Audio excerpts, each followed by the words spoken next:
Hello दोस्तों, स्वागत है आपका अपना कूल स्कूल में।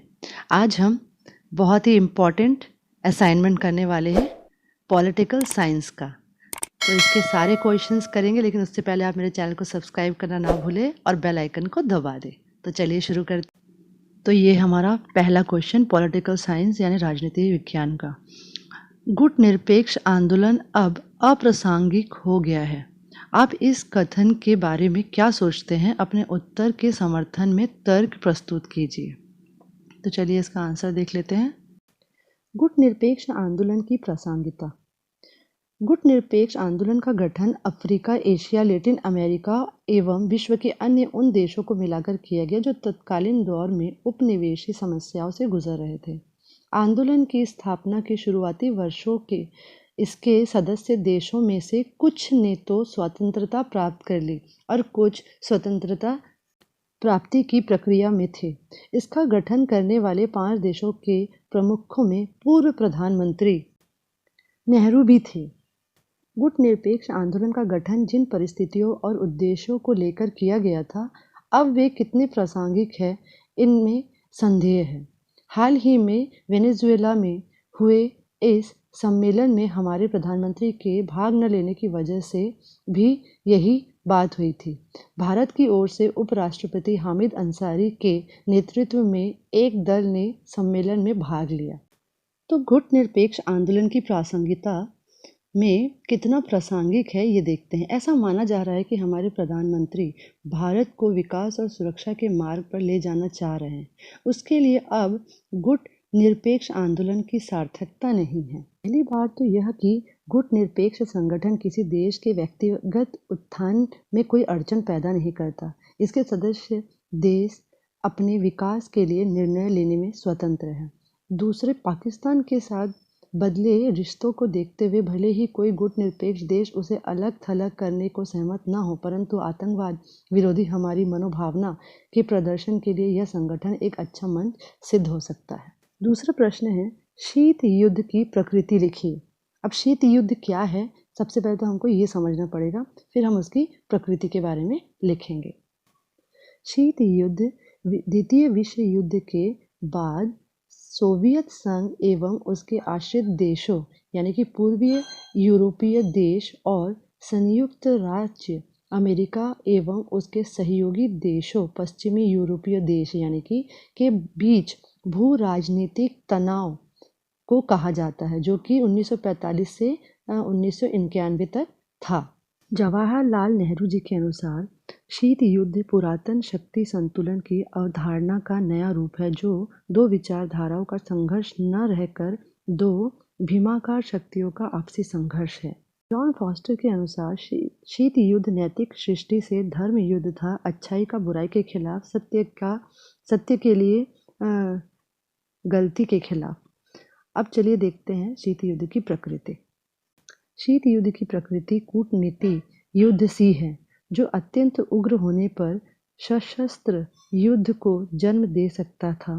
शीत युद्ध के अंदर दोनों महाशक्तियों ने एक दूसरे को कमज़ोर बनाने की कोशिश करी। शीत युद्ध से दोनों ने ही पक्ष अपने प्रभावी क्षेत्र को बढ़ाने की कोशिश की और आर्थिक सहायता देकर अस्त्र शस्त्र काम ये सारी चीज़ों को छोड़कर एक दूसरे को दबाने की कोशिश की। शीत युद्ध के कारण द्वितीय विश्व युद्ध में सहयोगी देश अमेरिका, ब्रिटेन और फ्रांस और सोवियत संघ ने धुरी शक्तियों यानी axis powers Nazi Germany, Japan, Austria के विरुद्ध साथ मिलकर संघर्ष किया था, लेकिन विभिन्न कारणों से यह युद्धकालीन गठबंधन द्वितीय विश्व युद्ध के बाद साथ नहीं रह सका। नेक्स्ट क्वेश्चन है, शॉक थेरेपी क्या है?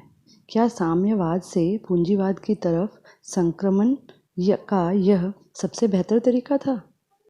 आंसर है शॉक थेरेपी। साम्यवाद के पतन के बाद पूर्व सोवियत संघ के गणराज्य एक सत्तावादी समाजवादी व्यवस्था से लोकतांत्रिक पूंजीवादी व्यवस्था तक के कष्टप्रद संक्रमण से होकर गुजरे। रूस, मध्य एशिया के गणराज्य और पूर्वी यूरोप के देशों में पूंजीवाद की ओर संक्रमण का एक खास मॉडल अपनाया गया। विश्व बैंक और अंतर्राष्ट्रीय मुद्रा कोष द्वारा निर्देशित इस मॉडल को शॉक थेरेपी यानी आघात पहुंचाकर उपचार करना कहा गया।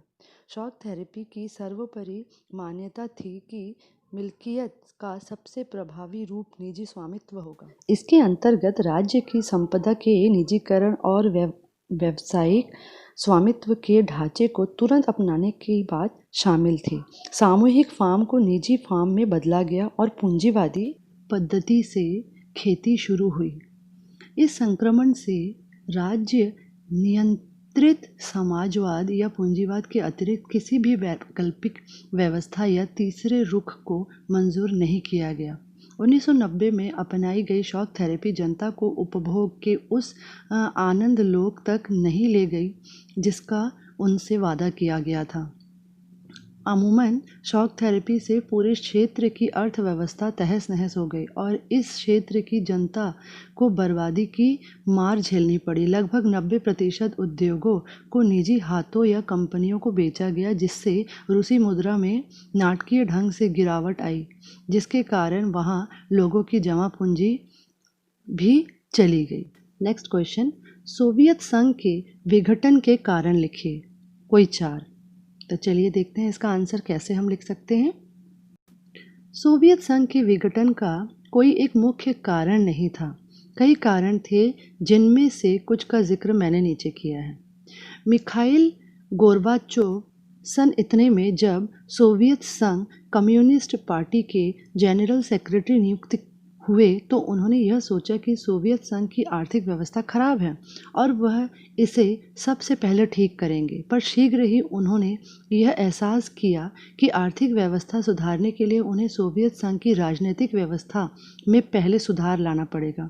जब उन्होंने राजनैतिक व्यवस्था में सुधार लाना शुरू किया तो सोवियत संघ के विभिन्न गणराज्यों को यह एहसास हुआ कि उन्होंने ज़्यादा राजनीतिक स्वतंत्रता मिल सकती है और वहाँ की जनता इसके लिए प्रयास करने लगी। धीरे धीरे एक के बाद दूसरा गणराज्य पूरी स्वतंत्रता की मांग भी करने लगा। गोर्बाचोव ने यह प्रयत्न किया कि कम्युनिस्ट पार्टी और राज्य को अलग किया जाए और कम्युनिस्ट पार्टी को और डेमोक्रेटिक बनाया जाए। इस प्रयत्न से सोवियत संघ की कम्युनिस्ट पार्टी ही कमज़ोर होने लगी। नेक्स्ट पॉइंट, गोर्बाचोव और येल्सिन राजनीतिक प्रतिद्वंदी बन गए थे। जब येल्सिन ने गोर्बाचोव के विरुद्ध में कुछ कहा तो गोर्बाचोव ने येल्सिन को मॉस्को कम्युनिस्ट पार्टी के प्रथम सचिव के पद से सन इतने में निकाल दिया था। लेकिन जून सन इतने में येल्सिन गोर्बाचोव के प्रतिनिधि को हराकर रूसी सोवियत गणराज्य के राष्ट्रपति बन गए। येल्सिन ने इसके उपरांत यह घोषणा कर दी कि रूस एक स्वतंत्र देश है। नेक्स्ट पॉइंट, जब यूक्रेन जैसे गणराज्यों में रेफरेंडम हुआ तो लोगों ने बड़ी संख्याओं में स्वतंत्र होने की सहमति दिखाई। जब विभिन्न गणराज्य रूस से जुड़कर सोवियत संघ का हिस्सा बने थे तो लेनिन ने उन्हें इस बात की छूट दी थी कि वह जब चाहे तब स्वतंत्र हो सकते हैं। लास्ट क्वेश्चन, भारत द्वारा गुटनिरपेक्षता की नीति अपनाने के कारण लिखिए, कोई 4। तो चलिए देखते हैं भारत ने गुटनिरपेक्षता की नीति क्यों अपनाई थी। गुटनिरपेक्षता नीति और भारत में विशेष संबंध रहा है। गुटनिरपेक्ष आंदोलन के प्रमुख जनक नेहरू, नासिर और टीटो थे। भारत की ओर गुटनिरपेक्ष आंदोलन को दिशा देने में नेहरू जी का विशेष योगदान रहा है। अतः अंतर्राष्ट्रीय राजनीति में प्रारंभ से ही गुट निरपेक्षता का दृष्टिकोण होने के कारण भारत की चर्चा करना अत्यंत प्रासंगिक है। गुट निरपेक्षता नीति का विश्व के किसी भी गुट के साथ द्विपक्षीय संबंधों के आधार पर सैनिक समझौते में भाग न लेना है। इस नीति का पालन करने वाले राष्ट्र जहां एक ओर गुटबाजी की विश्व राजनीति से विलग रहते हैं, वहां दूसरी ओर विश्व शांति और सुरक्षा में प्रगति हेतु संयुक्त राष्ट्र संघ और अंतर्राष्ट्रीय संगठनों को भरपूर मदद देते हैं। इसका अर्थ कदापि तटस्थता की नीति नहीं है, जैसा कि हम सब बता चुके हैं कि भारतीय प्रधानमंत्री नेहरू जी ने गुटनिरपेक्ष की नीति का अर्थ स्पष्ट करते हुए कहा था कि यदि स्वतंत्रता का हनन होगा, न्याय की हत्या होगी अथवा कहीं आक्रमण होगा तो वहाँ हम न तो आज तटस्थ रह सकते हैं और न भविष्य में रहेंगे। यह नीति गुटनिरपेक्षता देशों की अंतर्राष्ट्रीय स्तर पर उठने वाली दैनंदिन की ज्वलंत समस्याओं पर उनके गुणानुसार अपनी स्वतंत्रता प्रतिक्रिया को व्यक्त करने के योग्य बनाती है। निम्नलिखित क्षेत्रों में गुटनिरपेक्ष आंदोलन की प्रासंगिकता नजर आती है। नई अंतर्राष्ट्रीय व्यवस्था की पुरजोर कोशिश करना। दूसरा, आणविक निशस्त्रीकरण के लिए दबाव डालना। तीसरा, दक्षिण सहयोग को प्रोत्साहन देना। चौथा, एक ध्रुवीय विश्व व्यवस्था में अमेरिकी दादागिरी का विरोध करना।